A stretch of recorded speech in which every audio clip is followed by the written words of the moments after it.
un titre, ma sœur, dont vous voulez quitter la charmante douceur et de vous marier? Vous osez faire fête? Ce vulgaire dessein vous peut monter en tête? Oui, ma sœur. Ah, oui! Se peut-il supporter, et sans un mal de cœur, saurait-on l'écouter? Qu'a donc le mariage en soi qui vous oblige, ma sœur? Ah! Mon Dieu!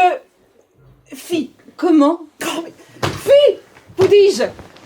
Ne concevez-vous point ce que, dès qu'on l'entend, un tel mot à l'esprit offre de dégoûtant? De quelle étrange image on est par lui blessé? Sur quelle sale vue il traîne la pensée? N'en frissonnez-vous point? Et pouvez-vous, ma sœur, aux suites de ce mot, résoudre votre cœur?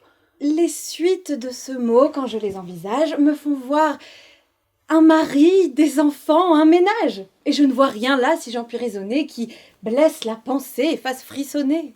De tels attachements, oh ciel, sont pour vous plaire! Et qu'est-ce qu'à mon âge on a de mieux à faire que d'attacher à soi par le titre d'époux un homme qui vous aime et soit aimé de vous, et de cette union de tendresse suivie se faire les douceurs d'une innocente vie? Ce nœud bien assorti n'a-t-il pas des appas? Mon Dieu, que votre esprit est d'un étage bas!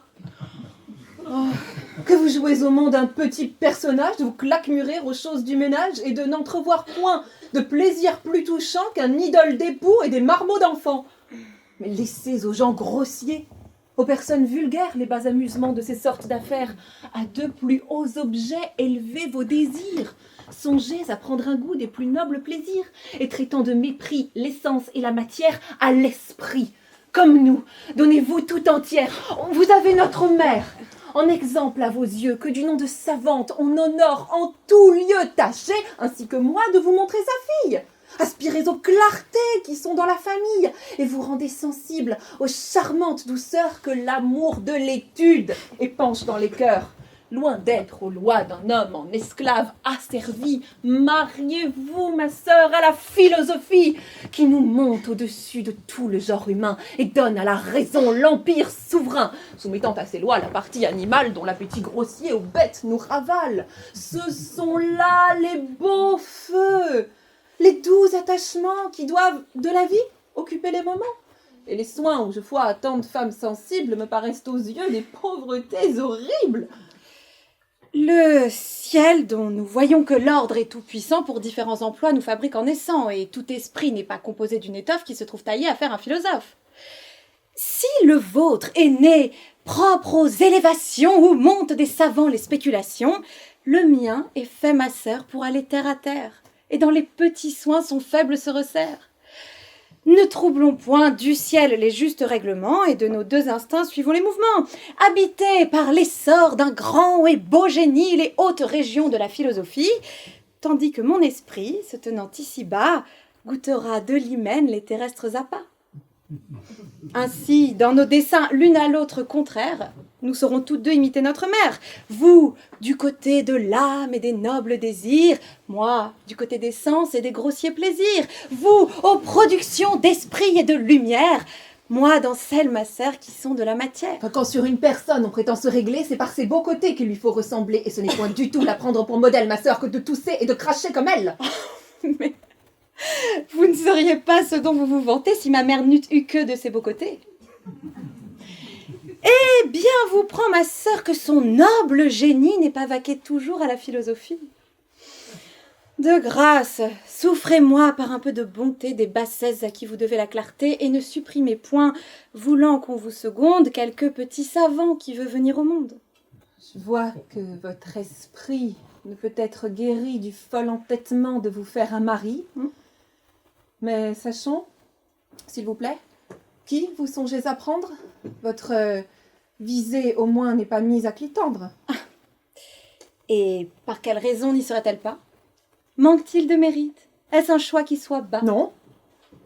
Mais c'est un dessein qui serait malhonnête que de vouloir d'une autre enlever la conquête, et ce n'est pas un fait dans le monde ignoré que Clitandre est, pour moi, hautement soupiré. Oui, mais tous ces soupirs chez vous sont choses vaines, et vous ne tombez point aux bassesses humaines. Votre esprit à l'hymen renonce pour toujours, et la philosophie à toutes vos amours. Ainsi, n'ayant au cœur nul dessein pour Clitandre, que vous importe-t-il qu'on y puisse prétendre?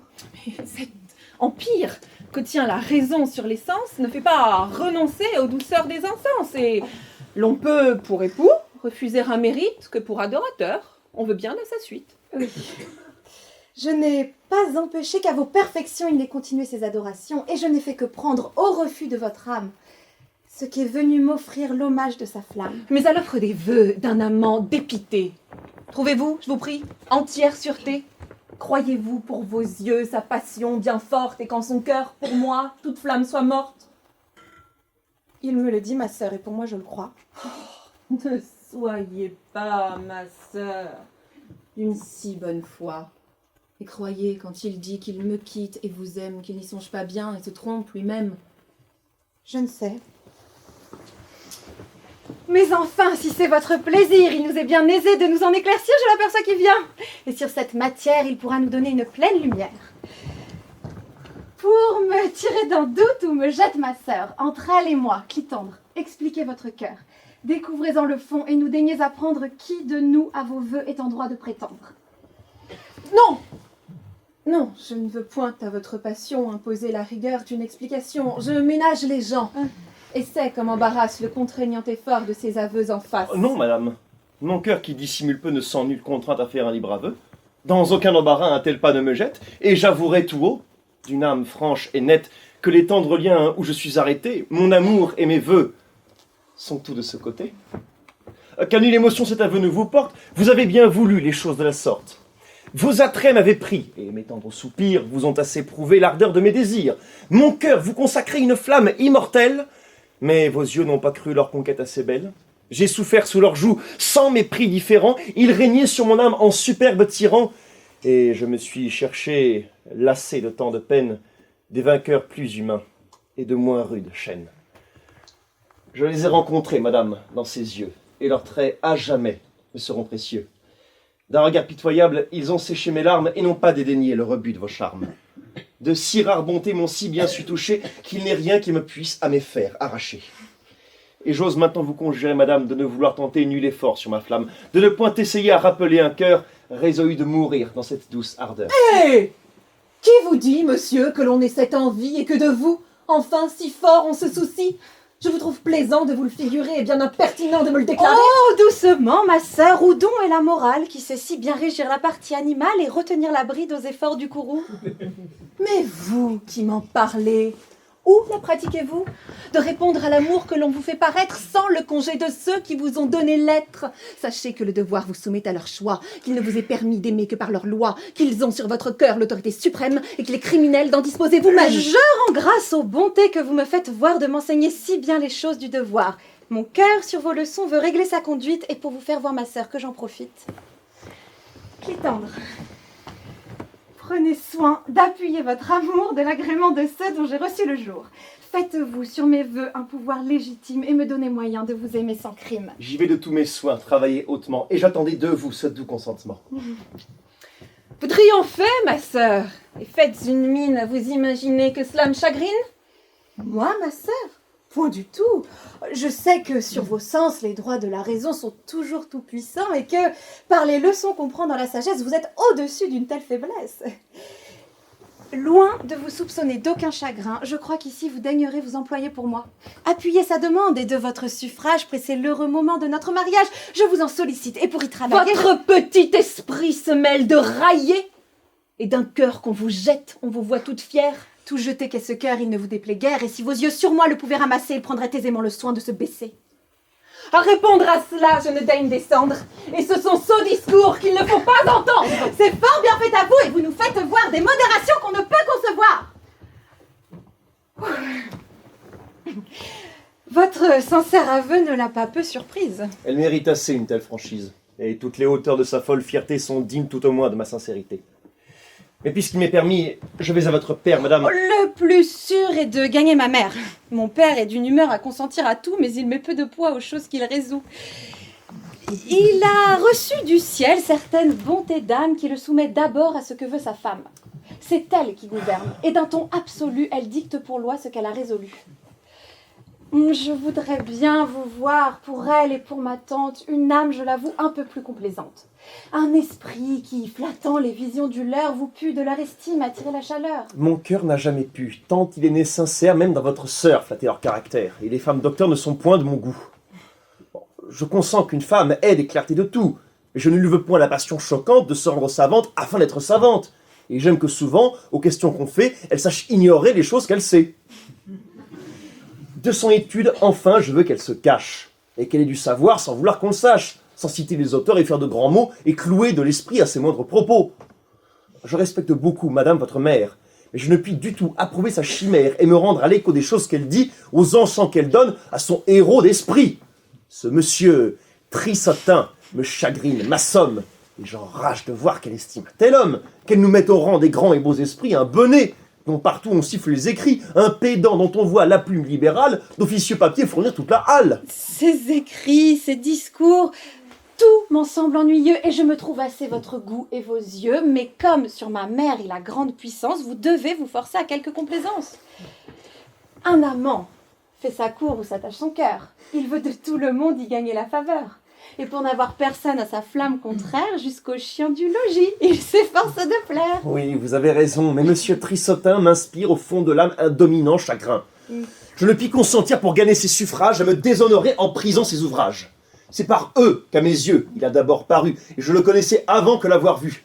Je vis dans le fatras des écrits qu'il nous donne ce qu'est avant tout lieu sa pédante personne, cet indolent état de confiance extrême qui le rend en tout temps si content de soi-même, qui fait qu'à son mérite incessamment il rit, qu'il se sait si bon gré de tout ce qu'il dit, et qui ne voudrait pas changer sa renommée contre tous les honneurs d'un général d'armée. C'est avoir de bons yeux que de voir tout cela. Jusqu'à sa figure encore, la chose alla. Et je lis par les papiers qu'à la tête il nous jette de quel air il fallait que fût fait le poète. Et j'en avais si bien deviné tous les traits que, rencontrant un homme un jour dans le palais, je gageais que c'était Trissotin en personne, et je vis qu'en effet la gageure était bonne. Quel conte! Non, je dis la chose comme elle est. Mais je vois votre tante. Agréez, s'il vous plaît, que mon cœur lui découvre ici notre mystère et gagne sa faveur auprès de votre mère. Souffrez pour vous parler, madame, qu'un amant prenne l'occasion de cet heureux moment et se découvre à vous de la sincère flamme. À tout beau. qu'il a- Gardez-vous de m'ouvrir trop votre âme. Si je vous ai su mettre au rang de mes amants, contentez-vous des yeux pour vos seuls truchements. Et ne m'expliquez point par un autre langage des désirs qui chez moi passent pour un outrage. Aimez-moi, soupirez, brûlez pour mes appas, mais qu'il me soit permis de ne le savoir pas. Je puis fermer les yeux sur vos flammes secrètes tant que vous vous tiendrez aux muets interprètes. Mais si la bouche vient à s'en vouloir mêler pour jamais de ma vue, il vous faut exiler. Des projets de mon cœur ne prenez point d'alarme, madame. Henriette est l'objet qui me charme, et je viens ardemment conjurer vos bontés de seconder l'amour que j'ai pour ses beautés. Certes, le détour est d'esprit, je l'avoue. Je subtil faux fuyant mérite qu'on le loue. Et dans tous les romans où j'ai jeté les yeux, je n'ai rien rencontré de plus ingénieux. Ceci n'est point du tout un trait d'esprit, madame. Et c'est un pur aveu de ce que j'ai dans l'âme. Les cieux, par les liens d'une immuable ardeur, aux beautés d'Henriette, ont attaché mon cœur. Henriette me tient sous son aimable empire, et l'hymen d'Henriette est le bien où j'aspire. Vous y plaît beaucoup, et tout ce que je veux, c'est que vous y daigniez favoriser mes vœux. Je vois où doucement veut aller la demande. Et je sais, sous ce nom, ce qu'il faut que j'entende. La figure est à droite. Et pour n'en point sortir aux choses que mon cœur m'offre à vous repartir, je dirais qu'Henriette a l'hymen est rebelle, et que sans rien prétendre, il faut brûler pour elle. Mais madame, à quoi bon un pareil embarras? Pourquoi voulez-vous penser ce qui n'est pas? Oh mon Dieu, point de façon. Cessez de vous défendre de ce que vos regards m'ont souvent fait d'entendre. Il suffit que l'on ait contente du détour dont c'est adroitement avisé votre amour, et que, sous la figure où le respect l'engage, on veut bien se résoudre à souffrir son hommage, pourvu que ces transports par l'honneur éclairé n'offrent à mes hôtels que des vœux épurés. Mais enfin, je vous assure que Adieu. Pour ce coup, ceci doit vous suffire, et je vous ai plus dit que je ne vous l'ai dit. Enfin, votre erreur, je ne peux pas vous laisser croire. Laissez, je rougis maintenant, et ma pudeur s'est fait un effort surprenant. Mais enfin, je vais être pendu si je vous aime, et sache que... Non, non, je ne veux rien entendre davantage.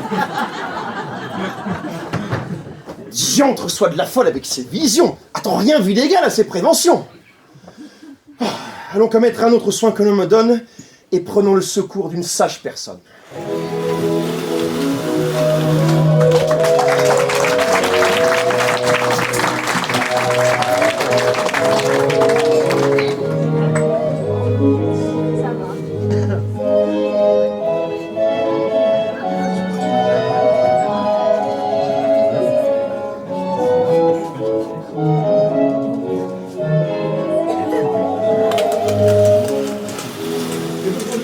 Allez-vous m'aider? Oui, je vous porterai la réponse au plus tôt. J'appuierai, presserai, ferai tout ce qu'il faut. Qu'un amant pour un mot a de choses à dire et qu'impatiemment il veut ce qu'il désire jamais. Ah! Dieu vous garde, mon frère. Et vous aussi, mon frère. Savez-vous ce qui m'amène ici? Non, mais si vous voulez, je suis prêt à l'apprendre. Depuis assez longtemps, vous connaissez Clitandre. Sans doute. Et je le vois qui fréquente chez nous. En quelle estime est-il, mon frère, auprès de vous? D'homme d'honneur, d'esprit, de cœur et de conduite. Et je vois peu de gens qui soient de son mérite. Certains désirs qu'il a conduit ici mes pas, et je me réjouis que vous en fassiez cas. Je connus feu son père en mon voyage à Rome. C'était Bien. mon frère, un fort bon gentilhomme. On le dit. Nous n'avions alors que 28 ans et nous étions, ma foi, tous deux, deux vers galants. Je le crois. Nous donnions chez les dames romaines. Et tout le monde la parlait de nos fredaines. Nous faisions des jaloux. Voilà qui va des mieux. Mais venons au sujet qui m'amène en ces lieux. Clitandre auprès de vous me fait son interprète, et son cœur était pris des grâces d'Henriette. Quoi, de ma fille? Oui, Clitandre en est charmé, et je ne vis jamais amant plus enflammé. Non, non. Je vous entends. Vous ignorez l'histoire. Et l'affaire n'est pas ce que vous pouvez croire. Comment, ma sœur? Clitandre abuse vos esprits. Et c'est d'un autre objet que son cœur était pris. Vous raillez, ce n'est pas Henriette qui l'aime? Non, j'en suis assuré. Il me l'a dit lui-même. Eh oui, Vous me voyez, ma sœur, chargée par lui d'en faire la demande à son père aujourd'hui. fort bien. Et son amour même m'a fait instance de presser les moments d'une telle alliance. Encore mieux. On ne peut tromper plus galamment. Henriette entre nous est un amusement, un voile ingénieux, un prétexte, mon frère, à couvrir d'autres feux dont je sais le mystère. Et je veux bien tous deux vous mettre hors d'erreur. Puisque vous savez tant de choses, ma sœur, dites-nous, s'il vous plaît, cet autre objet qu'il aime. Vous le voulez savoir? Oui, Quoi? Moi. Vous. Moi-même. ma sœur. Qu'est-ce donc que veut dire ce « est » et qu'a de surprenant le discours que je fais? On est fait d'un air, je pense, à pouvoir dire qu'on n'a pas pour un cœur soumis à son empire. Et Dorante, Damocléon et Lycidas peuvent bien faire voir qu'on a quelques apparts. Ces gens vous aiment, Oui, de toute leur puissance. ils vous l'ont dit. Aucun n'a pris cette licence. Ils m'ont su révérer si fort jusqu'à ce jour qu'ils ne m'ont jamais dit un mot de leur amour. Mais pour m'offrir leur cœur et vouer leur service, les muets truchements ont tous fait leur office. On ne voit presque point en venir d'amis. C'est pour me faire voir un respect plus soumis Mais de mots piquants partout, Dorante vous outrage. de son emportement d'une jalouse rage. Cléon et Lycidas sont pris femmes, tous deux. C'est par un désespoir où j'ai réduit leur feu. Ah, ma foi, ma chère sœur, vision toute claire. De ces chimères-là, vous devez vous défaire. Ah, chimère! Ce sont des chimères, dit-on. Chimère, moi! Ah, vraiment, chimère est fort bon. Je me réjouis fort de chimères, mes frères. Et je ne savais pas que j'eusse des chimères. Notre sœur est folle, oui. Et cela croît tous les jours. Mais encore une fois, reprenons le discours. Clitandre vous demande Henriette pour femme. Voyez quelle réponse on doit faire à sa flamme. Mais faut-il le demander? J'y consens de bon cœur et tiens son alliance à singulier honneur. Vous savez que de bien il n'a pas l'abondance que... C'est un intérêt qui n'est pas d'importance. Il est riche en vertu, cela vaut des trésors, et puis son père et moi n'étions qu'un en deux corps. Parlons à votre femme et voyons à la rendre Il femme. suffit. Je l'accepte pour gendre. Oui, mais pour appuyer votre consentement, mon frère, il n'est pas mal d'avoir son agrément. Allons... Vous moquez-vous? Il n'est pas nécessaire. Je réponds de ma femme et prends sur moi l'affaire. Mais... Mais laissez faire, dis-je, et n'appréhendez pas. Je l'avais disposé aux choses de ce pas. Soit. Je vais là-dessus sonder votre Henriette et reviendrai savoir. C'est une affaire faite. Et je vais à ma femme en parler sans délai. Me voilà pas chanceuse, hélas. L'on dit pas vrai. Qui veut noyer son chien l'accuse de la rage. Le service d'autrui n'est pas un héritage. Qu'est-ce donc? Qu'avez-vous, Martine? Oui. Je donne aujourd'hui mon congé, monsieur. Votre congé? Oui. Madame me chasse. Mais je n'entends pas cela, comment? On me menace, si je ne sors d'ici, de me bailler sans coup. Non, non, non, vous demeurerez. Je suis content de vous. Ma femme bien souvent a la tête un peu chaude et je ne peux pas, moi. Je vous vois, maraude! Vite, sortez, friponne! Allons, quittez ces lieux et ne vous présentez jamais devant mes yeux! Tout doux. Non, c'en est fait. Je veux qu'elle sorte! Mais qu'a-t-elle commis pour vouloir de la sorte? Quoi? Vous la soutenez? En aucune façon. Prenez-vous son parti contre moi? Non, je ne fais seulement que demander son crime. Suis-je pour la chasser sans cause légitime? Je ne dis pas cela, mais il faut de nos gens. Non! Elle sortira, vous dis-je, de séant! Eh bien, oui, vous dit-on quelque chose là contre? Je ne veux point d'obstacle au désir que je montre, et vous devez, en raisonnable époux, être pour moi contre elle et prendre mon courroux.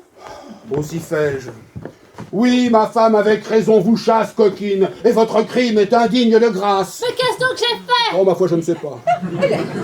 Elle est d'humeur encore à n'en faire aucun cas. A-t-elle pour donner matière à votre haine casser quelques miroirs ou quelques porcelaines? Ne voudrais-je la chasser? Vous figurez-vous que pour si peu de choses, on se met en courroux? Qu'est-ce à dire? L'affaire est donc considérable. Sans doute. Me voit-on femme déraisonnable? Est-ce qu'elle a laissé d'un esprit négligent dérober quelques guerres ou quelques plats d'argent? Oh, cela ne serait rien. Oh, peste la belle! Quoi? L'avez-vous surprise à n'être pas fidèle? C'est pis que tout cela. Pique tout cela? Pis. Diantre friponne! A-t-elle commis? Et là, toute une insolence à nul autre pareil. Après 30 leçons, insulter mon oreille par l'impropriété d'un mot sauvage et bas, qu'en termes décisifs condamne Vaugelas. Est-ce là? Quoi? Toujours malgré nos remontrances, heurter le fondement de toutes les sciences? La grammaire, qui s'est régentée jusqu'au roi, et les fait la main haute, obéir à ses lois. Du plus grand des forfaits, je la croyais coupable? Quoi, vous ne trouvez pas ce crime impardonnable? Si fait. Je voudrais bien que vous l'excusassiez. Oh, je les garde. Il est vrai que ce sont des pitiés. Toute construction est par elle détruite et des lois du langage, on l'a 100 fois instruite. Et tout ce que vous prêchez, et je crois, bel et bon, mais je ne saurais, moi, parler votre jargon. Non, l'impudence. Appeler un jargon le langage fondé sur la raison et sur le bel usage. Quand on se fait entendre, on parle toujours bien. Et tous vos biodictons ne servent pas de rien. Eh bien, ne voilà pas encore de son style, ne servent pas de rien. Ô cervelle indocile, faut-il qu'avec les soins qu'on prend incessamment, on ne te puisse apprendre à parler congrument? Deux pas, mais avec rien. Tu fais la récidive. Et c'est, comme on t'a dit, trop d'une négative. Mon Dieu, et je l'avoue pas étougué comme vous. Je parle tout droit comme on parle chez nous. Oh, peut-on le tenir? Quel solécisme horrible. Non, voilà pour tuer une oreille sensible. Ton esprit, je l'avoue, est bien matériel. Je n'est qu'un singulier. Avon et pluriel. Veux-tu toute ta vie offenser la grammaire? Mais qui peut offenser grand-mère ni grand-père? Oh ciel! Grammaire est prise à contresens par toi et je t'ai dit déjà d'où vient ce mot. Ma foi, qui vient de Chaillot, d'Auteuil ou de Pontoise, cela me fait rien. Quelle âme villageoise. La grammaire du verbe et du nominatif comme de l'adjectif avec le substantif nous enseigne les lois. J'ai, madame, à vous dire que je ne connais point ces gens-là.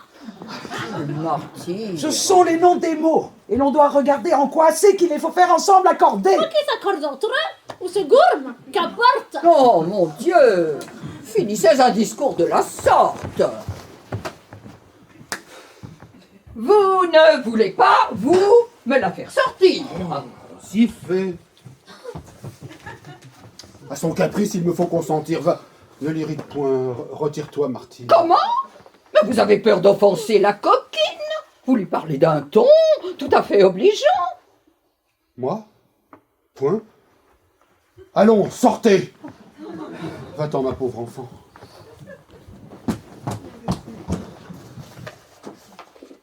Vous êtes satisfaite? Elle a voulu partir et je n'approuve point une telle sortie. C'est une fille propre aux choses qu'elle fait et vous me la chassez pour un maigre sujet. Vous voulez que toujours je l'ai à mon service pour mettre incessamment mon oreille au supplice, pour rompre toute loi d'usage et de raison par un barbarama de vices, d'oraisons, de mots estropiés, cousus par intervalles de proverbes, traînés dans les ruisseaux des Halles. Il est vrai que l'on sut assouplir ses discours. Elle y met en pièces Vaugelas tous les jours.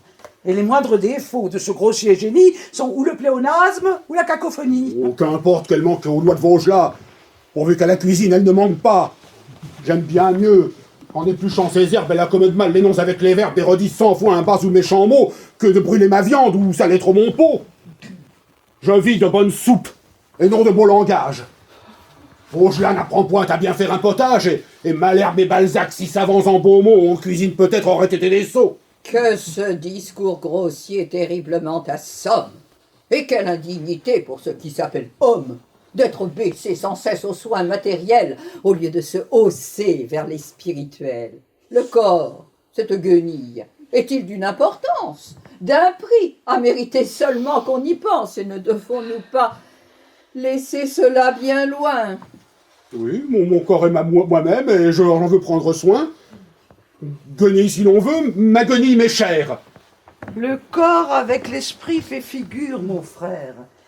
Mais si vous en croyez tout le monde savant, l'esprit doit sur le corps prendre le pas devant. Et notre plus grand soin, notre première instance, doit être à le nourrir du suc de la science. Ma foi, si vous songez à nourrir votre esprit, c'est de viande bien creuse à ce que chacun dit, et vous n'avez nul soin, nulle sollicitude pour... Sollicitude à mon oreille est rude. Il pue étrangement son ancienneté. Et il est vrai que le mot est bien collémenté. Ah, voulez-vous que je dise? Il faut qu'enfin j'éclate, que je lève le masque et décharge ma rate. De folles on vous traite et j'ai fort sur le cœur. Comment donc? C'est à vous que je parle, ma sœur.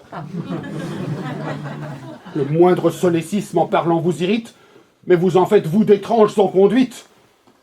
Vos livres éternels ne me contentent pas, et aura un gros plus tard qu'à mettre mes rabats, vous devriez brûler tout ce meuble inutile et laisser la science au docteur de la ville.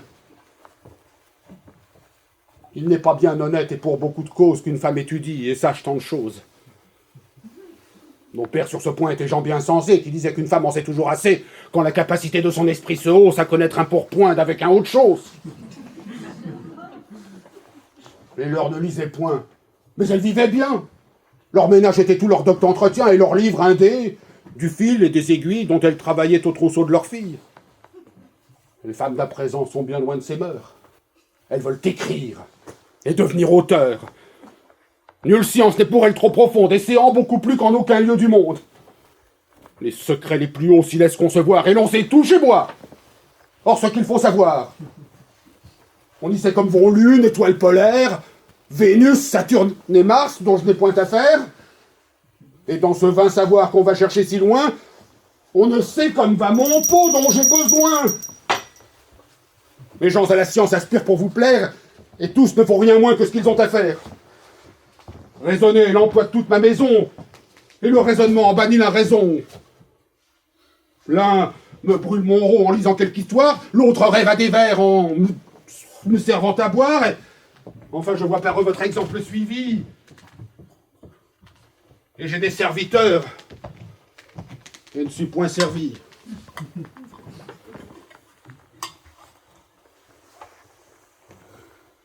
Une pauvre servante enfin m'était restée, qui de ce mauvais air n'était point infectée. Et voilà qu'on la chasse avec un grand fracas à cause qu'elle manque à parler Vaugelas. Je vous le dis, ma sœur. Tout ce train-là me blesse. Car c'est comme j'ai dit, à vous que je m'adresse. Je n'aime point ces tous vos gens à latin, et principalement ce monsieur Trissetin. C'est lui qui, dans des vers, vous a tympanisé. Tous les propos qu'il tient sont des bilvesés. On cherche ce qu'il dit après qu'il a parlé, et je lui crois pour moi le timbre un peu fêlé. Quelle bassesse au ciel! Et d'âme et de langage. Est-il de petit corps un plus lourd assemblage? Un esprit composé d'atomes plus bourgeois. Et de ce même sang se peut-il que je sois? Je me veux mal de mort d'être de votre race. Et de confusion, j'abandonne la place. Avez-vous à lâcher encore quelques traits? Moi? Non. Ne parlons plus de querelle. C'est fait. Discourons d'autres affaires. À votre fille aînée, on voit quelques dégoûts pour les nœuds d'Hyménée. C'est une philosophe, enfin je n'en dis rien. Elle est bien gouvernée et vous faites fort bien. Mais de toute autre humeur se trouve sa cadette. Et je crois qu'il est bon de pourvoir Henriette de choisir un mari. C'est à quoi j'ai songé, et je veux vous ouvrir l'intention que j'ai. Ce monsieur Trissotin, dont on nous fait un crime et qui n'a pas l'honneur d'être dans votre estime, est celui que je prends pour l'époux qu'il lui faut. Et je sais mieux que vous juger de ce qu'il vaut. La contestation est ici superflue, et l'affaire en tout point, chez moi, est résolue. Au moins, ne dites mot du choix de cet époux. Je veux à votre fille en parler avant vous. J'ai des raisons à faire approuver ma conduite. Et je connaîtrai bien si vous l'aurez instruite. Eh bien, la femme sort, mon frère. Et Ouais. je vois bien que vous venez d'avoir un entretien. Oui. Quel est le succès? Aurons-nous Henriette? A-t-elle consenti? L'affaire est-elle faite? Pas tout à fait encore. Refuse-t-elle? Non, Est-ce qu'elle balance? en aucune façon. Et quoi donc? C'est que pour gendre, elle m'offre un autre homme. Un autre homme pour gendre? Un autre. Qui se nomme? Monsieur Trissotin. Quoi? Ce monsieur Trissotin? Oui, qui parle toujours de vers et de latin. Vous l'avez accepté? Moi, point, à Dieu ne plaise. Qu'avez-vous répondu? Rien. Je suis bien aise de n'avoir point parlé pour ne m'avancer pas. La raison est fort belle. Et c'est faire un grand pas. Avez-vous su du moins lui proposer Clitandre? Non, car comme j'ai su qu'on parlait d'autres gendres, j'ai cru qu'il était mieux de ne m'engager pas. Certes, votre prudence est rare au dernier point. N'avez-vous point de honte avec votre mollesse? Et se peut-il qu'un homme ait assez de faiblesse pour laisser à sa femme un pouvoir absolu et nous ir attaquer ce qu'elle a résolu? Oh mon Dieu, vous en parlez, mon frère, bien à l'aise, et vous ne savez pas comme le bruit me pèse. J'aime fort le repos, la paix, la douceur, et ma femme est terrible avec son humeur. Du nom de philosophe, elle fait grand mystère, mais elle n'en est pas pour cela moins colère. Pour peu que l'on s'oppose à ce que veut sa tête, on en a pour 8 jours d'effroyables tempêtes. Elle me fait trembler dès qu'elle prend son ton. Je ne sais où me mettre, et c'est un vrai dragon. Et cependant, avec toute sa diablerie, il faut que je l'appelle et mon cœur et ma mie. Allez, mais c'est se moquer. Votre femme, entre nous, est par vos lâchetés souveraine sur vous. Son pouvoir n'est fondé que sur votre faiblesse. C'est de vous qu'elle prend le titre de maîtresse. Quoi? Vous ne pouvez pas, voyant comme on vous nomme, vous résoudre une fois à vouloir être un homme, à faire condescendre une femme à vos vœux et prendre assez de cœur pour dire un je le veux? Vous laisserez sans honte immoler votre fille aux folles visions qui tiennent la famille et de tout votre bien, revêtir un nigaud pour 6 mots de latin qui leur fait sonner haut? Un pédant qu'à tout coup votre femme apostrophe du nom de bel esprit et de grand philosophe, d'homme qu'envers galant jamais on n'égala et qui n'est comme on sait rien moins que tout cela? Allez. Encore un coup. C'est une moquerie. Et votre lâcheté mérite qu'on en rie. Oui, vous avez raison. Et je vois que j'ai tort. Ah, il faut enfin montrer un cœur plus fort, mon frère. C'est bien dit. C'est une chose infâme que d'être si soumis au pouvoir d'une femme. Fort bien. Ah, de ma douceur, elle a trop profité. Mais il est vrai. Trop joui de ma facilité. Sans doute. Et je lui veux faire aujourd'hui connaître que ma fille est ma fille et que j'en suis le maître pour lui prendre un mari qui soit selon mes vœux. Vous voilà raisonnable et comme je vous veux. Vous êtes pour Clitandre et savez sa demeure.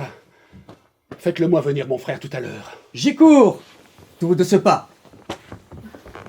C'est souffrir trop longtemps, et je m'en vais être homme, à la barbe des gens.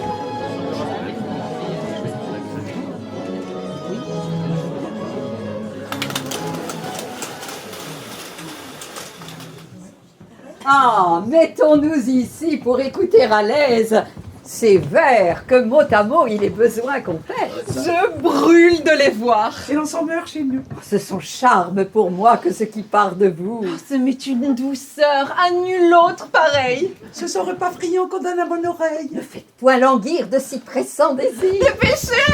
Tôt et hâtez nos plaisirs. À notre impatience, offrez votre épigramme. Hélas, c'est un enfant tout nouveau-né, madame. Son sort assurément a lieu de vous toucher, et c'est dans votre cour que j'en viens d'accoucher. Pour me le rendre cher, il suffit de son père. Votre approbation lui peut servir de mère. Oh, qu'il a d'esprit. Oh là! Oui. Pourquoi donc fuyez-vous? C'est de peur de troubler un entretien si doux. Approchez et venez de toutes vos oreilles prendre part au plaisir d'entendre des merveilles. Je sais peu les beautés de tout ce qu'on écrit, et ce n'est pas mon fait que les choses d'esprit. Il n'importe. Aussi bien ai-je à vous dire ensuite un secret dont il faut que vous soyez instruite. Les sciences n'ont rien qui vous puisse enflammer, et vous ne vous piquez que de savoir charmer. Aussi peu l'un que l'autre, et je n'ai nulle envie de... Oh, songeons à l'enfant nouveau-né, je vous prie. Servez-nous promptement votre aimable repas. Pour cette grande faim qu'à mes yeux on expose un plat seul de 8 vers, me semble peu de choses, et je pense qu'ici je ne ferais pas mal de joindre à l'épigramme ou bien au madrigal le ragoût d'un sonnet qui chez une princesse a passé pour avoir quelques délicatesses. Il est de sel attique, assaisonné partout, et vous le trouverez, je crois, d'assez bon goût. Oh, je n'en doute point. Donnons vite audience. Je sens dès mon cœur tressaillir par avance. J'aime la poésie avec entêtement. Et surtout quand les vers sont tournés galamment. Si nous parlons toujours, il ne pourra rien dire.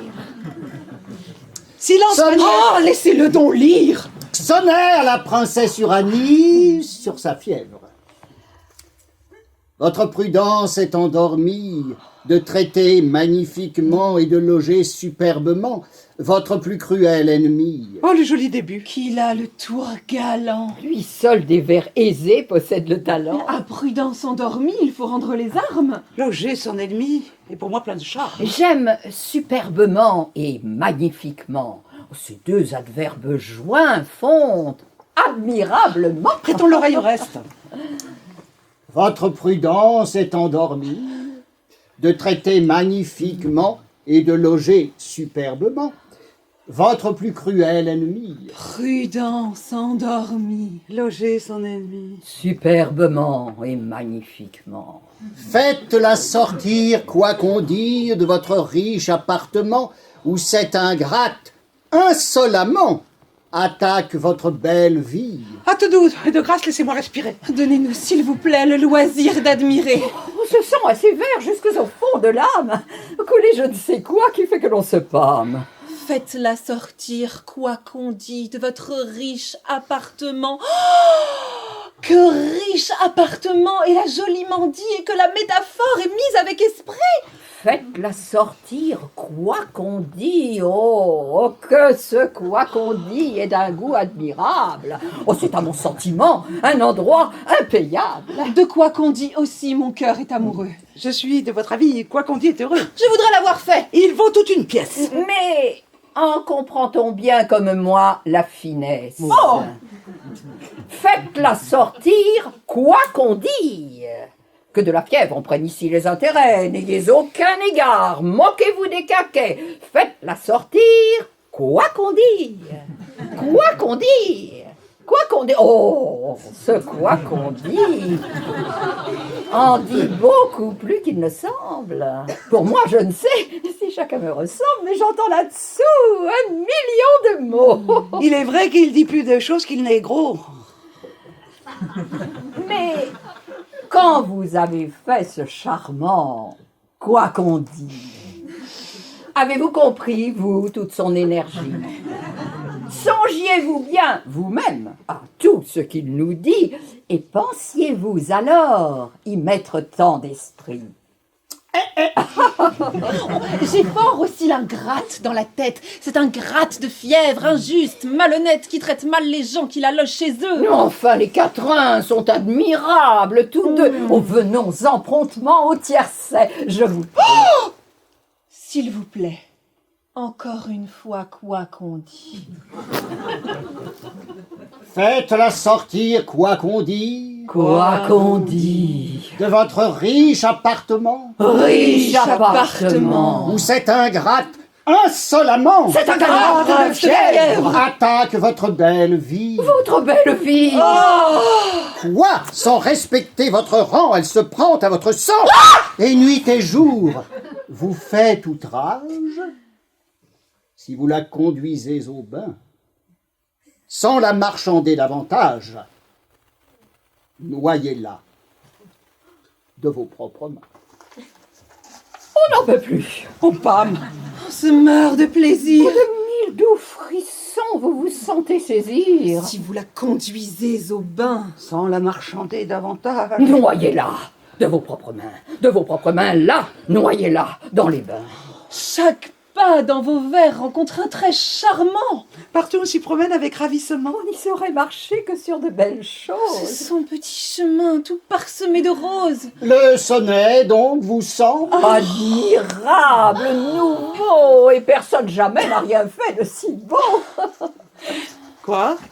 Sans émotion, pendant cette lecture, vous faites là, ma nièce, une drôle de figure. Chacun fait ici-bas la figure qu'il peut, et bel esprit, il ne l'est pas qui veut. peut-être que mes vers importunent, madame. Point, je n'écoute pas. Oh, voyons l'épigramme. Sur un carrosse de couleur amarante, donné à une dame de ses amis. Ces titres ont toujours quelque chose de rare. À 100 beaux traits d'esprit, leur nouveauté prépare. L'amour si chèrement m'a vendu son lien, qu'il m'en coûte déjà la moitié de mon bien. Et quand tu vois ce beau carrosse où Tandor se relève en bosse, qu'il étonne tout le pays et fait pompeusement triompher Malaïs, Malaïs, en voilà de l'érudition. L'enveloppe est jolie et vaut 1 million. et quand tu vois ce beau carrosse où Tandor se relève en bosse, qu'il étonne tout le pays et fait pompeusement triompher Malaïs, ne dis plus qu'il est Amarante, dis plutôt qu'il est Demarante. Oh, celui-là ne s'attend point du tout. Oh, il n'y a que lui pour écrire de ce goût. Ne dis plus qu'il est amarante, dis plutôt qu'il est demarante. Voilà qui se décline. Marrante, demarante, amarante. Je ne sais, du moment que je vous ai connu, si sur votre sujet j'ai l'esprit prévenu, mais j'admire partout vos vers et votre prose. Si vous vouliez de vous nous montrer quelque chose à notre tour aussi, nous pourrions admirer. Je n'ai rien fait en vers, mais j'ai lieu d'espérer que bientôt je pourrai vous montrer en ami 8 chapitres du plan de notre académie.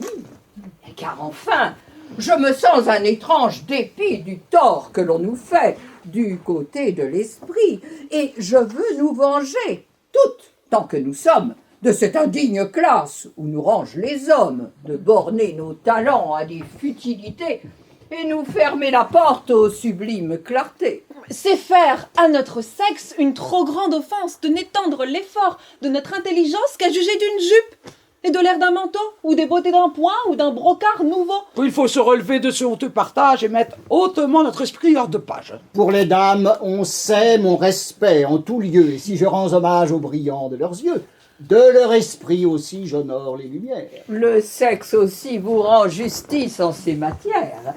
Mais nous voulons montrer à de certains esprits, dont l'orgueilleux savoir nous traite avec mépris, que de science aussi les femmes sont meublées, qu'on peut comme eux faire de doctes assemblées. Je m'attache pour l'ordre au péripathétisme. Pour les abstractions, j'aime le platonisme. Épicure me plaît et ses dogmes sont forts.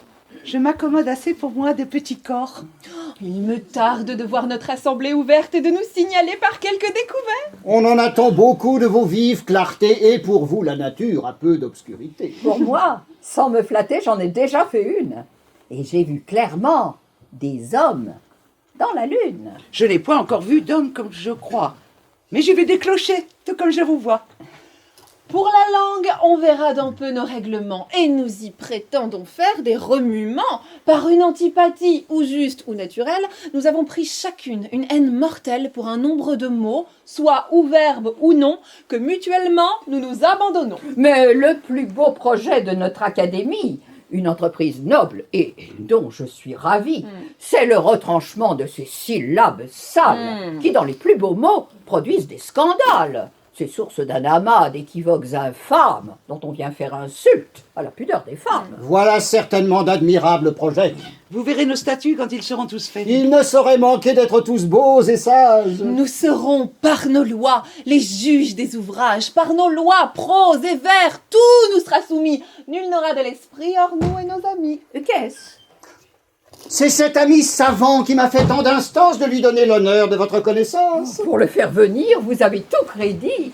Faisons bien les honneurs, au moins, de notre esprit. Oh là ! Je vous ai dit en paroles bien claires que j'ai besoin de vous. Mais pour quelles affaires? Venez, on va tantôt vous les faire savoir. Voici l'homme qui meurt du désir de vous voir. En vous le produisant, je ne crains point le blâme d'avoir admis chez vous un profane. Madame, il peut tenir son coin parmi de beaux esprits. La main qui le présente en dit assez le prix. Il a des vieux auteurs la pleine intelligence, et c'est du grec, madame, autant comme de France. Du grec ? Oh, au ciel, du grec. Oh, c'est du grec, ma sœur. Ma nièce, du grec. Oh, du grec, quelle douceur. Quoi, monsieur, c'est du grec?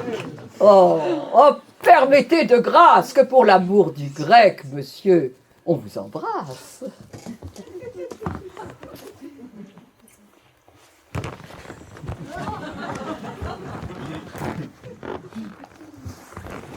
Excusez-moi, monsieur, je n'entends pas le grec. J'ai pour les livres grecs un merveilleux respect. Je crains d'être fâcheux par l'ardeur qui m'engage à vous rendre aujourd'hui, madame, mon hommage, et j'aurais pu troubler quelque docte entretien. Monsieur, avec du grec, on ne peut gâter rien. Au reste, il fait merveille en vers ainsi qu'en prose, et pourrait, s'il voulait, vous montrer quelque chose. Le défaut des auteurs, dans leur production, c'est d'en tyranniser les conversations, d'être au palais, aux cours, aux ruelles, aux tables. De leurs vers fatigants, lecteurs infatigables. On ne m'a jamais vu ce vol entêtement. Et d'un grec, là-dessus, je suis le sentiment qui, par un dogme exprès, défend à tous ces sages l'indigne empressement de lire leurs ouvrages.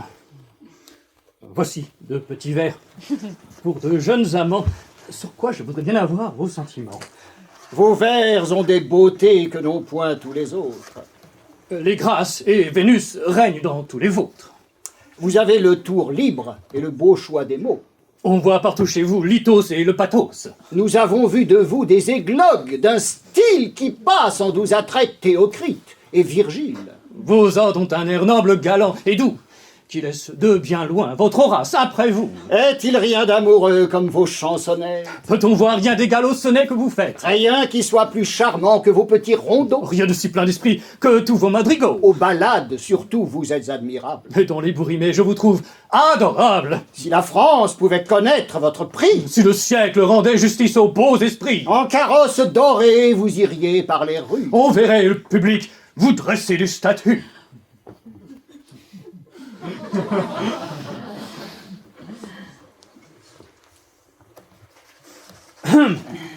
C'est une ballade. Et je veux que tout net vous... Avez-vous vu certains petits sonnets sur la fièvre qui tient la princesse Uranie?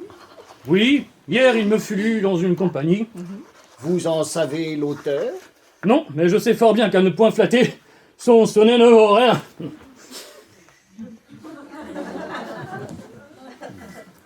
Beaucoup de gens pourtant le trouvent admirable.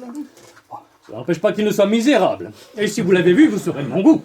Je sais que là-dessus je n'en suis point du tout et que d'un tel sonnet, peu de gens sont capables. Me préserve le ciel d'en faire de semblables. Je soutiens qu'on ne peut en faire de meilleur, et ma grande raison, c'est que j'en suis l'auteur. Vous, Moi, je ne sais donc comment se fit l'affaire. c'est qu'on fut malheureux de ne pouvoir vous plaire. Il faut qu'en écoutant, j'ai eu l'esprit distrait, ou bien que le lecteur m'ait gâté le sonnet. Mais laissons ce discours et voyons ma ballade. La ballade, à mon goût, est une chose fade, ce n'en est plus la mode, elle sent son vieux temps. La ballade, pourtant, charme beaucoup de gens. Cela n'empêche pas qu'elle ne me déplaise. Elle n'en reste pas pour cela plus mauvaise. Elle a pour les pédants de merveilleux appâts. Cependant, nous voyons qu'elle ne vous plaît pas. Vous donnez sottement vos qualités aux autres. Fort impertinemment, vous me jetez les vôtres. Oh, les petits grimaud, barbouilleurs de papier. Allez, rimeurs de balles propres du métier. Oh, les fripiers d'écrit, impudents plagiaires. Allez, cuisse. Et messieurs, que prétendez-vous faire? Va restituer tous les honteux larcins que réclament sur toi les Grecs et les Latins. Va-t'en faire à mon honorable au pain d'avoir fait à tes estropiés au ras. Souviens-toi de ton livre et de son peu de bruit. Plutôt de ton libraire à l'hôpital réduit. Ma gloire est établie, en vain tu la déchires. Oui, oui, je te renvoie à l'auteur des satires. Je t'y renvoie aussi. J'ai le contentement qu'on voit qu'il m'a traité plus honorablement. Il me donne en passant une atteinte légère, parmi plusieurs auteurs qu'au Paléon révère. Mais jamais dans ses vers il ne te laisse en paix, dont tu vois partout être en but à ses traits. C'est par là que j'y tiens, rang plus honorable. Il te met dans la foule ainsi qu'un misérable. Il croit que c'est assez d'un coup pour t'accabler et ne t'a jamais fait l'honneur de redoubler. Mais il m'attaque à part comme un noble adversaire sur qui tout son effort lui semble nécessaire et ses coups contre moi redoublés en tout lieu montrent qu'il ne se croit jamais victorieux. Ma plume t'apprendra quel homme je puis être. Et la mienne saura te faire voir ton maître. Tout te défie en vers, prose, grec et latin. Eh bien, nous verrons sur la seule. C'est Barbin.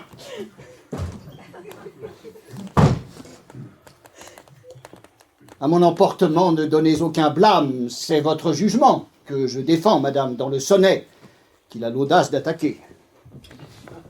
À vous remettre bien, je me veux appliquer. Mais parlons d'autre affaire. Approchez, Henriette. Depuis assez longtemps, mon âme s'inquiète de ce qu'en vous, aucun esprit ne se fait voir. Mais je trouve un moyen de vous en faire avoir. C'est prendre un soin pour moi qui n'est pas nécessaire. Les doctes entretiens ne sont point mon affaire. J'aime à vivre aisément et dans tout ce qu'on dit, il faut se trop peiner pour avoir de l'esprit. C'est une ambition que je n'ai point en tête. Je me trouve fort bien ma mère d'être bête et j'aime mieux n'avoir que de communs propos que de me tourmenter pour dire de beaux mots.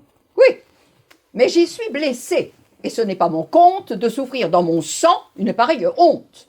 La beauté du visage est un frêle ornement, une fleur passagère, un éclat d'un moment, et qui n'est attachée qu'à la simple épiderme.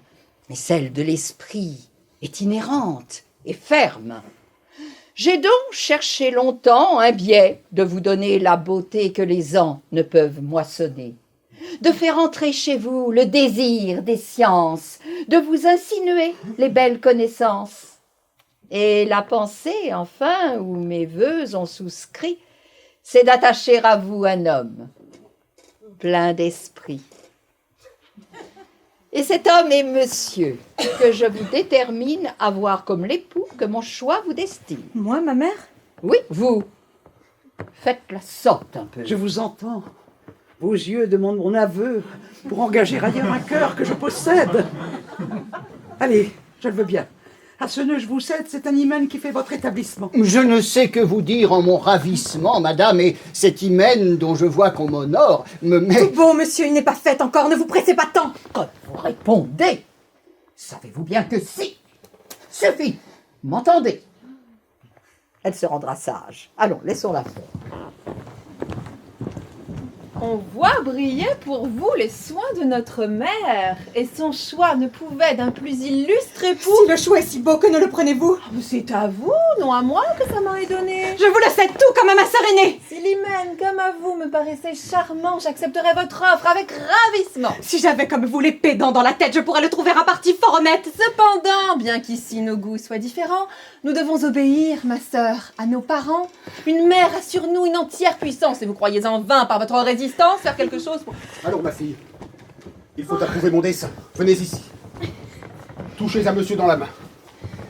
Et le considérez désormais dans votre âme en homme dont je veux que vous soyez la femme. De ce côté, ma sœur, vos penchants sont fort grands. Il nous faut obéir, ma sœur, à nos parents. Un père a sur nos voeux une entière puissance. Une mère a sa part à notre obéissance. Qu'est-ce à dire? Je dis que j'appréhende fort qu'ici ma mère et vous ne soyez pas d'accord, et c'est un autre époux. Taisez-vous, Péronnelle. Allez, philosophez tout le sou avec elle, et de mes actions ne vous mêlez en rien. Dites-lui ma pensée, et l'avertissez bien qu'elle ne vienne pas m'échauffer les oreilles. Allons, vite. Fort bien, vous faites des merveilles. Quel transport, quelle joie, ah que mon sort est doux. Allons. Prenez sa main, et passez devant nous. Menez-la dans sa chambre. Ah, les douces caresses. Tenez, mon cœur s'émeut à toutes ces tendresses. Cela ragaillardit tout à fait mes vieux jours. Et je me ressouviens de mes jeunes amours.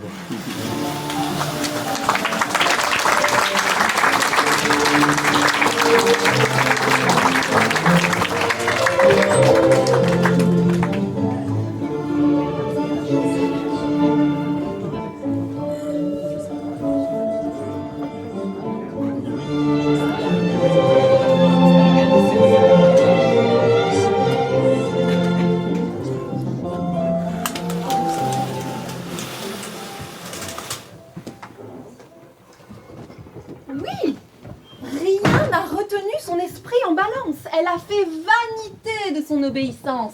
Son cœur, pour se livrer, à peine devant moi s'est-il donné le temps d'en recevoir sa loi et semblait moins suivre les volontés d'un père qu'affecter de braver les ordres d'une mère. Je lui montrerai bien aux lois de qui des deux les droits de la raison soumettent tous ses vœux, et qui doit gouverner, ou sa mère, ou son père, ou l'esprit, ou le corps, la forme, ou la matière. On vous en devait bien au moins un compliment, et ce petit monsieur en use étrangement de vouloir, malgré vous, devenir votre gendre. Il n'en est pas encore où son cœur peut prétendre.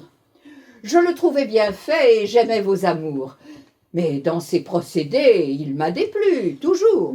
C'est que, Dieu merci, je me mêle d'écrire. Et jamais il ne m'a prié de lui rien lire.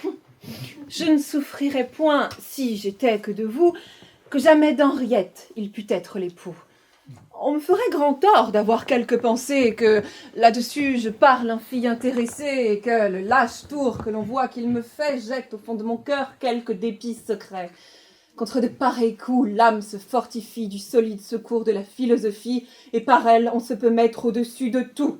Mais vous traiter ainsi, c'est vous pousser à bout. Il est de votre honneur d'être à ces vœux contraires, et c'est un homme, mais enfin, qui ne doit point vous plaire. Jamais je n'ai connu discourant entre nous qu'il eût au fond du cœur de l'estime pour vous. Petit sot. Quelque bruit que votre gloire fasse, toujours à vous louer, il a paru de glace. Brutal. Et 20 fois, comme ouvrage nouveau, j'ai lu des vers de vous qu'il n'a point trouvé beaux. Oh, l'impertinence. Souvent nous en étions aux prises, et vous ne croiriez point de combien de Et sottises. doucement, de grâce. Un peu de charité, madame. Ou tout au moins un peu d'honnêteté. Quel mal vous ai-je fait? Et quelle est mon offense pour armer contre moi toute votre éloquence? Pour vouloir me détruire et prendre tant de soin de me rendre odieux aux gens dont j'ai besoin? Parlez. Dites d'où vient ce courroux effroyable. Je veux bien que madame en soit juge équitable. Si j'avais le courroux dont on veut m'accuser, je trouverais assez de quoi l'autoriser, vous en seriez trop digne. Et les premières flammes s'établissent des droits si sacrés sur les âmes qu'il faut perdre fortune et renoncer au jour plutôt que de brûler des feux d'un autre amour. Au changement de vœux, nulle horreur ne s'égale, et tout cœur infidèle est un monstre en morale. Appelez-vous, madame, une infidélité ce que m'a, de votre âme, ordonné la fierté? Je ne fais qu'obéir aux lois qu'elle m'impose, et si je vous offense, elle seule en est cause. Vos charmes ont d'abord possédé tout mon cœur. Il a brûlé 2 ans d'une constante ardeur. Il n'est soin empressé, devoir, respect, service, dont il vous est fait d'amoureux sacrifices. Tous mes feux, tous mes soins ne peuvent rien sur vous. Je vous trouve contraire à mes vœux les plus doux. Ce que vous refusez, je l'offre au choix d'une autre. Vous voyez? Est-ce, madame, ou ma faute ou la vôtre? Mon cœur court-il au change ou si vous les poussez? Est-ce moi qui vous quitte ou vous qui me chassez? Appelez-vous, monsieur, être à vos vœux contraires que de leur arracher ce qu'ils ont de vulgaire et vouloir les réduire à cette pureté où du parfait amour consiste la beauté? Vous ne sauriez pour moi tenir votre pensée du commerce des sens net et débarrassé, et vous ne goûtez point dans ses plus doux appâts cette union des cœurs où les corps n'entrent pas. Vous ne pouvez aimer que d'une amour grossière, qu'avec tout l'attirail des nœuds de la matière, et pour nourrir des feux que chez vous ont produits, il faut un mariage, et tout ce qui s'ensuit.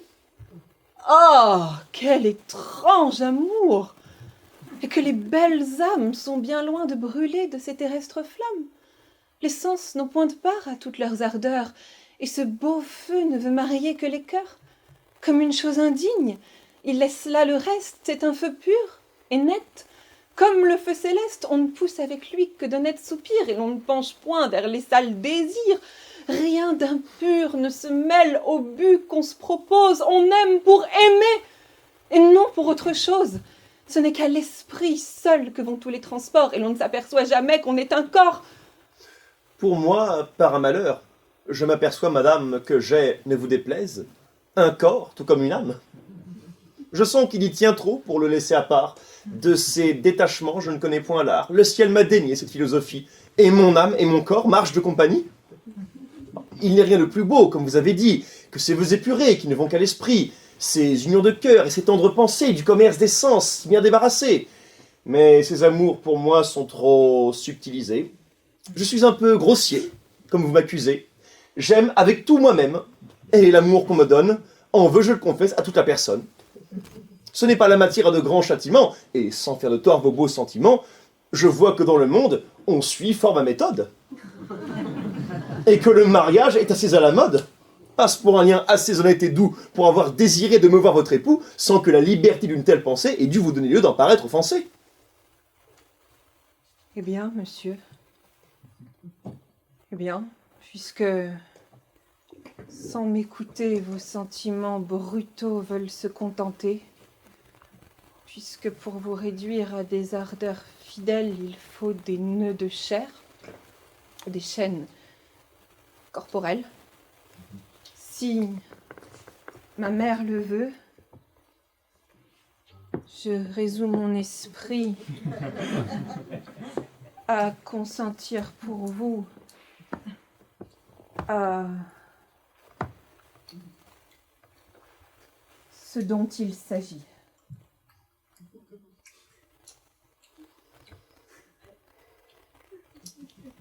Il n'est plus temps, madame. Une autre a pris la place. Et par un tel retour, j'aurai mauvaise grâce de maltraiter l'asile et blesser les bontés où je me suis sauvé de toutes vos fiertés. Mais enfin, monsieur, comptez-vous sur mon suffrage quand vous vous proposez cet autre mariage? Et dans vos visions, savez-vous, s'il vous plaît, que j'ai pour Henriette un autre époux tout près? Mais madame, voyez votre choix, je vous prie. Exposez-moi de grâce à moins d'ignominie et ne me rangez pas à l'indigne destin de me voir le rival de monsieur Trissotin. L'amour des beaux esprits qui, chez vous, m'est contraire, ne pouvait m'opposer à un moins noble adversaire. Il en est, et plusieurs, que pour le bel esprit, le mauvais goût du siècle a su mettre en crédit. Mais monsieur Trissotin n'a pu duper personne, et chacun rend justice aux écrits qu'il nous donne. Or, séant, on le prise en tout lieu ce qu'il vaut. Et ce qui m'a 20 fois fait tomber de mon haut, c'est de vous voir au ciel élever des sornettes que vous désavoueriez si vous les aviez faites. Si vous jugez de lui tout autrement que nous, c'est que nous le voyons par d'autres yeux que vous. Je viens vous annoncer une grande nouvelle. Nous l'avons en dormant, madame, échappée belle.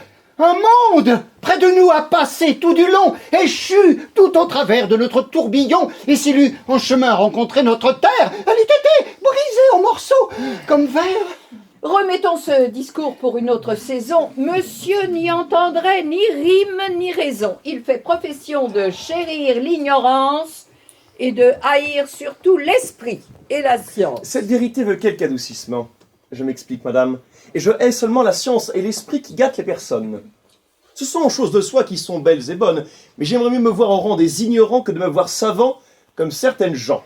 Pour moi, je ne tiens pas, quelque effet qu'on suppose, que la science soit pour gâter quelque chose. Et c'est mon sentiment, qu'en fait comme en propos, la science est sujette à faire de grands sauts. Le paradoxe est fort. Sans être fort habile, la preuve m'en serait, je pense, assez facile. Si les mots me manquaient, je suis sûr qu'en tout cas, les exemples fameux ne me manqueraient pas. Vous en pourriez citer qui ne concluraient guère. Je n'irai pas très loin pour trouver mon affaire. Pour moi, je ne vois pas ces exemples fameux. Moi, je les vois si bien qu'ils me crèvent les yeux. J'ai cru jusqu'ici que c'était l'ignorance qui faisait les grands sauts, et non pas la science. Vous avez cru fort mal, et je vous suis garant qu'un sot savant est sot plus qu'un sot ignorant. Le sentiment commun est contre vos maximes, puisqu'ignorant et sot sont termes synonymes. Si vous le voulez prendre aux usages du mot, l'alliance est plus étroite entre pédant et sot. La sottise dans l'un se fait voir toute pure. Et l'étude dans l'autre ajoute à la nature. Le savoir garde en soi son mérite éminent. Le savoir dans un phare devient impertinent. Il faut que l'ignorance ait pour vous de grands charmes, puisque pour elle, ainsi, vous prenez tant les armes.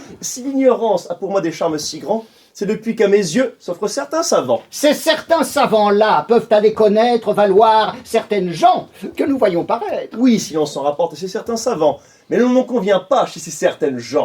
Il me semble, monsieur... Et madame, de grâce, monsieur est assez fort sans qu'à son aide on passe. J'en ai déjà que trop d'un si rude assaillant, et si je me défends, ce n'est qu'en reculant. Mais l'offensante aigreur de chaque repartie, donc... Autre second, je quitte la partie. On souffre aux entretiens ces sortes de combats, pourvu qu'à la personne on ne s'attaque pas. Et madame, tout ceci arrive-t-il sans offense. Il entend raillerie autant comme de France, et de bien d'autres traits il s'est senti piqué, sans que jamais sa gloire ait fait que s'en moquer. Je ne m'étonne pas au combat que j'essuie de voir prendre à monsieur la thèse qu'il appuie. Il est fort enfoncé dans la cour, c'est tout dit. La cour, comme l'on sait, ne tient pas pour l'esprit, elle a quelque intérêt d'appuyer l'ignorance, et c'est en courtisan qu'il en prend la défense. Vous en voulez beaucoup à cette pauvre cour, et son malheur est grand de voir que chaque jour, vous autres, beaux esprits, vous déclamiez contre elle, que de tous vos chagrins, vous lui fassiez querelle, et sur son mauvais goût lui faisant son procès, n'accusez que lui seul de vos méchants succès. Permettez-moi, monsieur Trissotin, de vous dire, avec tout le respect que votre nom m'inspire, que vous feriez fort bien, vos confrères et vous, de parler de la cour d'un ton un peu plus doux, qu'à le bien prendre, au fond, elle n'est pas si bête que vous autres, messieurs, vous mettez en tête, qu'elle a du sens commun pour se commettre à tout, que chez elle on s'y peut former quelques bons goûts, et que l'esprit du monde y vaut sans flatterie tout le savoir obscur de la pédanterie. Votre chaleur est grande, et cet emportement de la nature en vous marque le mouvement. C'est le nom de rival qui dans votre âme excite ce... Ma sœur, en quelques mots, j'explique ma visite. J'ai tantôt de Vadius rencontré le valet qui, à votre intention, m'a remis ce billet.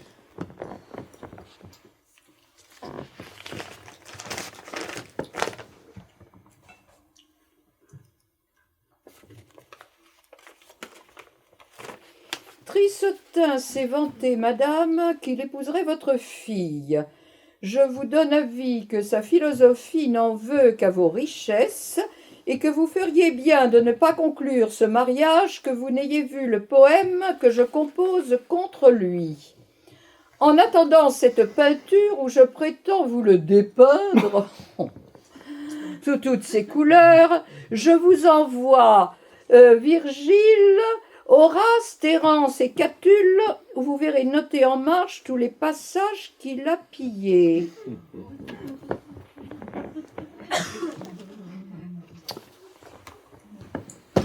Voilà sur cet hymen que je me suis promis un mérite attaqué de beaucoup d'ennemis. Et ce déchaînement aujourd'hui me convie à faire une action qui confonde l'envie, qui lui fasse sentir que l'effort qu'elle fait de ce qu'elle veut rompre aura pressé les faits. Dès ce soir, à monsieur, je marierai ma fille. Vous, monsieur, Comme ami de toute la famille, à signer leur contrat, vous pourrez assister, et je vous y veux bien de ma part inviter. Armande, prenez soin d'envoyer au notaire et d'aller avertir votre sœur de l'affaire. Pour avertir ma sœur, il n'en est pas besoin, et monsieur, que voilà, saura prendre le soin de courir bientôt lui porter cette nouvelle et disposer son cœur à vous être rebelle. Nous verrons qui sur elle aura plus de pouvoir, et si je la saurai réduire à son devoir. J'ai grand regret, monsieur, de voir qu'à vos visées, les choses ne soient pas tout à fait disposées. Je m'en vais travailler, madame, avec ardeur à ne pas vous laisser ce grand regret au cœur. Oh, j'ai peur que votre effort n'ait pas trop bonne issue. Peut-être verrez-vous votre crainte déçue. Je le souhaite ainsi. J'en suis persuadé. Et que de votre appui je serai secondé. Oui, je vais vous servir de toute ma puissance. Et ce service est sûr de ma reconnaissance. Sans votre appui, monsieur, je serai malheureux. Madame, votre femme, a rejeté mes vœux, et son cœur prévenu votre Trissotin pour gendre. Quelle fantaisie a-t-elle donc pu prendre? Pourquoi diantre vouloir ce monsieur Trissotin? C'est par l'honneur qu'il a de rimer à latin qu'il a sur son rival emporté l'avantage. Elle veut dès ce soir faire ce mariage. Dès ce soir? Dès ce soir. Et dès ce soir, je veux, pour la contrecarrer, vous mariez vous deux.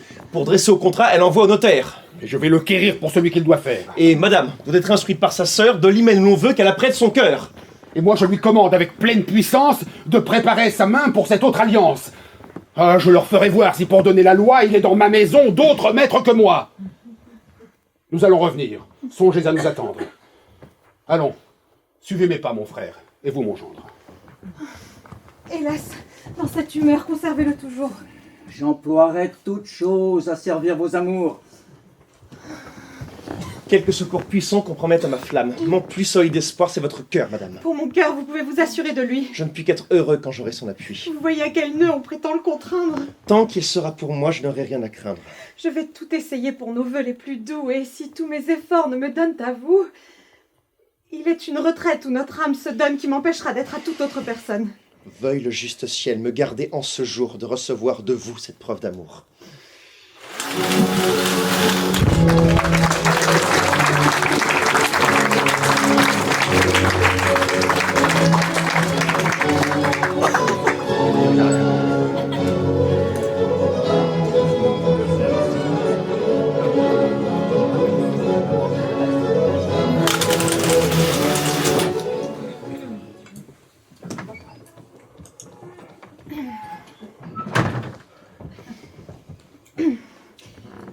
C'est sur le mariage où ma mère s'apprête que j'ai voulu, monsieur, vous parler tête à tête, et j'ai cru, dans le trouble où je vois la maison, que je pourrais vous faire écouter la raison.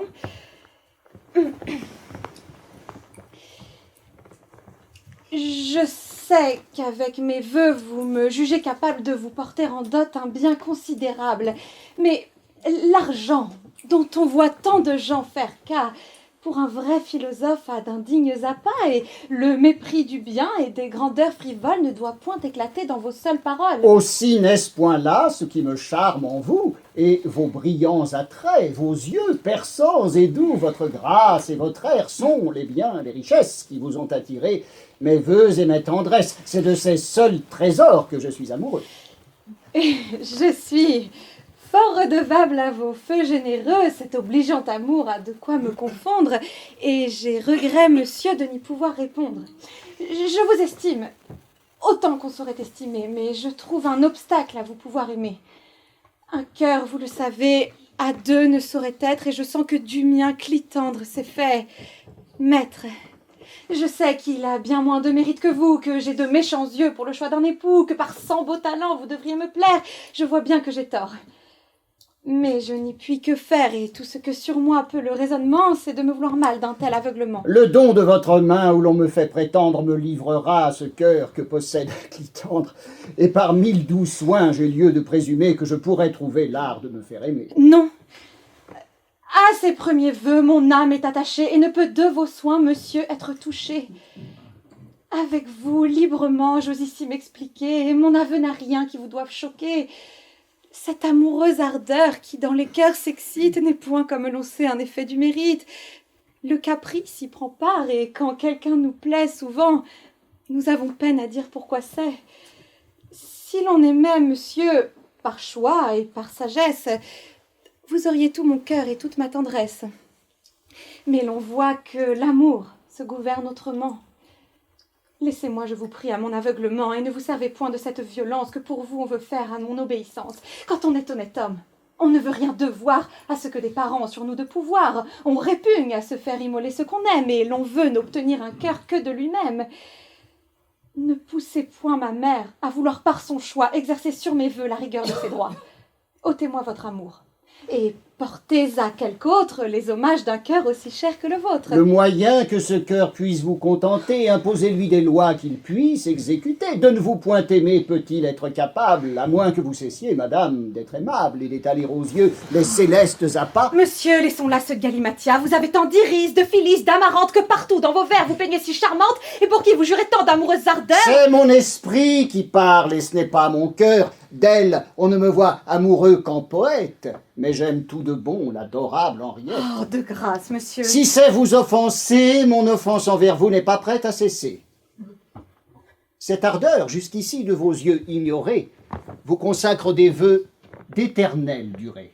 Rien n'en peut arrêter les aimables transports. Et bien que vos beautés condamnent mes efforts, je ne puis refuser le secours d'une mère qui prétend couronner une flamme si chère. Et pourvu que j'obtienne un bonheur si charmant, pourvu que je vous ai. Il n'importe comment.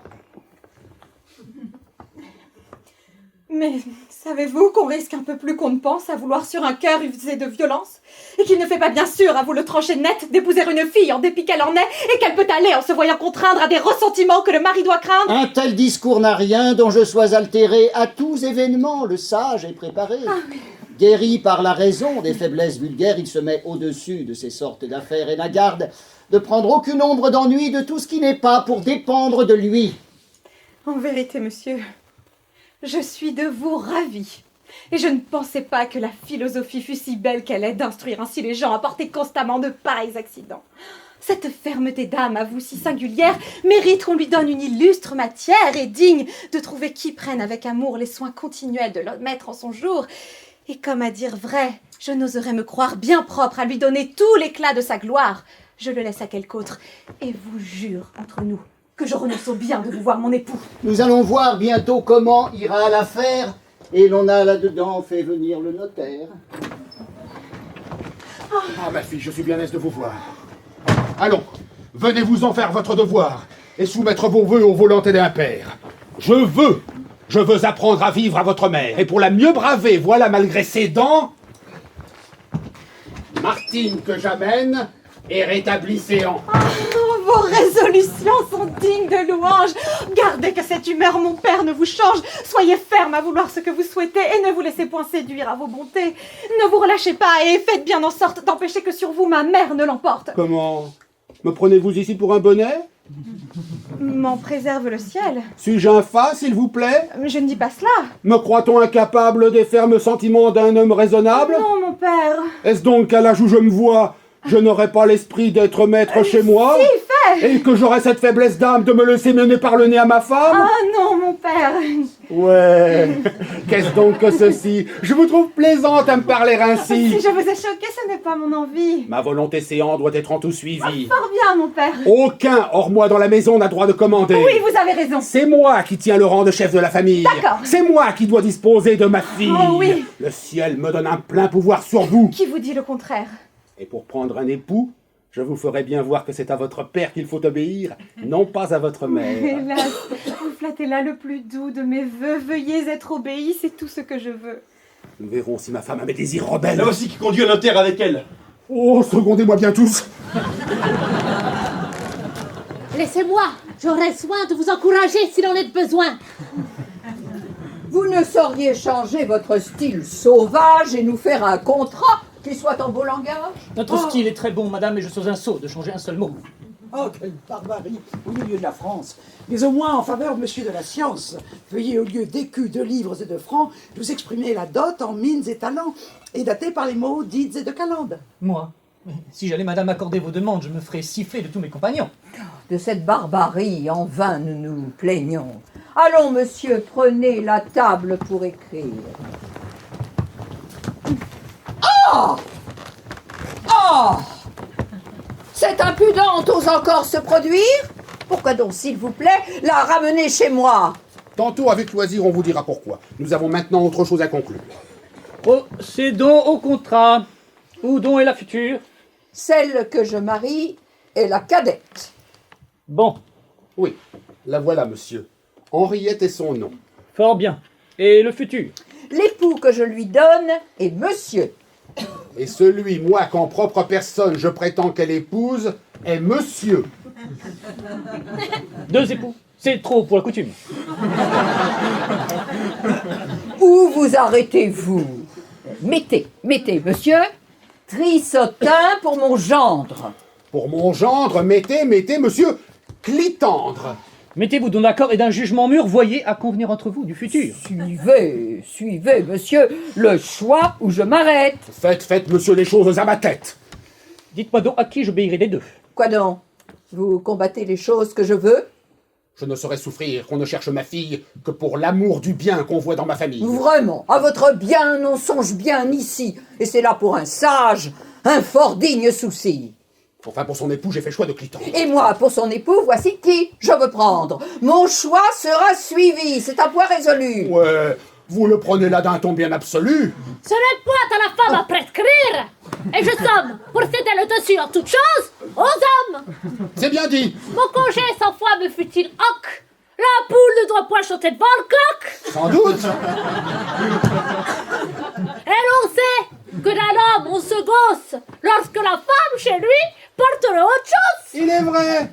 Si j'avais un mari, je le dis, je voudrais qu'il se fît le maître du logis. Je n'aimerais point, moi s'il faisait Jean-Christ. Et si jamais je contestais contre lui par caprice, si je parlais trop haut, je trouverais fort beau que par quelque soufflet il ramassât mon dos. C'est parler comme il faut. Monsieur est raisonnable de vouloir pour sa fille un mari convenable. Oui. Et par quelle raison, jeune et bien fait qu'il est, lui refusait Clitandre. Et pourquoi, s'il vous plaît, lui payer un savant qui sans cesse épilogue? Il lui faut un mari, non pas un pédagogue. Nous voulons savoir regret ni latin. On n'a pas besoin de monsieur Trissotin. Fort bien. Il faut souffrir qu'elle jase à son aise. Les savants ne sont bons que pour prêcher en chaise. Et pour mon mari, moi 1000 fois je l'ai dit, jamais je voudrais prendre un homme d'esprit. L'esprit n'est pas du tout ce qu'il faut en ménage. Des livres, cadre mal avec le mariage. Et je veux, si jamais l'on engage ma foi, un mari qui n'ait point d'autres livres que moi. Le sage A ne veut, n'en déplaise à madame. Et le soit en amour, docteur, que pour sa femme. Est-ce fait? Et sans trouble, ai-je assez écouté votre digne interprète? Elle a dit vérité. Et moi, pour trancher court toute cette dispute, il faut qu'absolument mon désir s'exécute.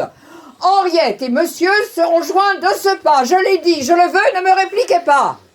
Et si votre parole à Clitandre est donnée, offrez-lui le parti d'épouser son aîné. Voilà, dans cette affaire, un accommodement. Oui. Vous voyez, donnez-vous votre consentement. Mais mon père, Mais monsieur, on pourrait bien lui faire des propositions qui pourraient mieux lui plaire.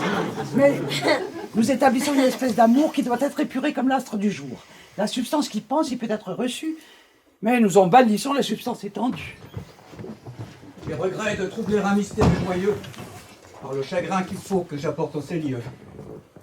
Ces 2 lettres me font porteur de 2 nouvelles, dont j'ai senti pour vous les atteintes cruelles. L'une, pour vous, me vient de votre procureur. L'autre, pour vous, me vient de Lyon. Quel malheur digne de nous troubler, peut-on bien nous prescrire? Cette lettre en contient un que vous pouvez lire.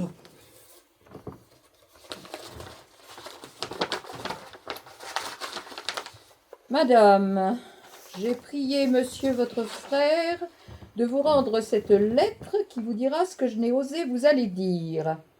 La grande négligence que vous avez pour vos affaires a été cause que le clerc de votre rapporteur ne m'a point averti, et vous avez perdu absolument votre procès que vous deviez gagner. Votre procès perdu? Vous vous troublez beaucoup. Mon cœur n'est point du tout ébranlé de ce coup. Faites paraître une âme moins commune à braver comme moi les traits de la fortune. Le peu de soin que vous avez vous coûte 40 000 écus, et c'est à payer cette somme avec les dépens que vous êtes condamné par arrêt de la cour. Condamné? Oh, le mot est choquant. Il n'est fait que pour les criminels. Il a tort, en effet. Il devrait avoir... Et vous êtes là justement récrié. Il devrait avoir mis que vous êtes prié, par arrêt de la cour, de payer au plus tôt 40 000 écus et les dépenses qu'il faut. Voyons l'autre. Monsieur, l'amitié qui me lie à monsieur votre frère me fait prendre intérêt à tout ce qui vous touche. Je sais que vous avez mis votre bien entre les mains d'Argante et de Damon, et je vous donne avis qu'en même jour, ils ont fait tous deux banqueroute. Oh ciel! Tout à la fois perdre ainsi tout mon bien. Oh, quel honteux transport! Fi, tout cela n'est rien. Il n'est pour le vrai sage aucun revers funeste, et perdant toute chose, à soi-même il me reste. Achevons notre affaire et quittez votre ennui. Son bien peut nous suffire, et pour nous et pour lui. Non, madame, cessez de presser cette affaire.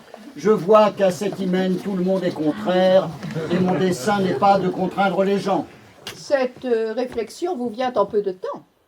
Elle suit de bien près, monsieur, notre disgrâce. De tant de résistance, à la fin, je me lasse. J'aime mieux renoncer à tout cet embarras et ne veux point d'un cœur qui ne se donne pas. Je vois de vous, non pas pour votre gloire, ce que jusqu'ici j'ai refusé de croire. Vous pouvez voir de moi tout ce que vous voudrez, et je regarde peu comme vous le prendrez. Mais je ne suis point homme à subir l'infamie des refus offensants qu'il faut qu'ici j'essuie. Je vaux bien que de moi l'on fasse plus de cas, et je baise les mains à qui ne me veut pas. Qu'il a bien découvert son âme mercenaire, et que peu philosophe est ce qu'il vient de faire. Je ne me vante point de l'être, mais enfin, je m'attache, madame, à tout votre destin, et j'ose vous offrir, avec ma personne, ce qu'on sait que de bien la fortune me donne. Vous me charmez, monsieur, par ce trait généreux, et je veux couronner vos désirs amoureux. Oui, j'accorde Henriette à l'ardeur empressée. Non, ma mère, je change à présent de pensée. Souffrez que je résiste à votre volonté. Quoi? Vous vous opposez à ma félicité? Et lorsqu'à mon amour, je vois chacun se rendre! Je sais le peu de bien que vous avez, Clitandre, et je vous ai toujours souhaité pour époux, lorsqu'en satisfaisant à mes vœux les plus doux, j'ai vu que mon hymen ajustait vos affaires. Mais lorsque nous avons les destins si contraires, je vous chéris assez dans cette extrémité pour ne vous charger point de notre adversité. Tout destin avec vous me peut être agréable, tout destin sans vous serait insupportable. L'amour dans son transport parle toujours ainsi. Des retours importuns, évitons le souci, rien n'eusse tant l'ardeur de ce nœud qui nous lie que les fâcheux besoins des choses de la vie, et l'on en vient souvent à s'accuser tous deux de tous les noirs chagrins qui suivent de tels feux. N'est-ce que le motif que nous venons d'entendre qui vous fait résister à l'hymen de Clitandre? Sans cela, vous verriez tout mon cœur y courir, et je ne fuis sa main que pour le trop chérir. Laissez-vous donc lier par des chaînes si belles. Je ne vous ai porté que de fausses nouvelles. Et c'est un stratagème, un surprenant secours que j'ai voulu tenter pour servir vos amours. Pour détromper ma sœur et lui faire connaître ce que son philosophe à l'essai pouvait être. J'en ai la joie au cœur par le chagrin qu'aura ce large déserteur. Voilà le châtiment de sa basse avarice, de voir qu'avec éclat cet hymen s'accomplisse. Oh, je savais bien, moi, que vous l'épouseriez. Ainsi donc, à leurs vœux, vous me sacrifiez? Ça ne sera point vous que je leur sacrifie. Et vous avez l'appui de la philosophie pour voir d'un œil content couronner leur ardeur. Qu'ils prennent garde au moins que je suis dans son cœur. Par un prompt désespoir, souvent on se marie, qu'on s'en repent après tout le temps de sa vie. Allons, monsieur, suivez l'ordre que j'ai prescrit et faites le contrat ainsi que je l'ai dit.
Bravo.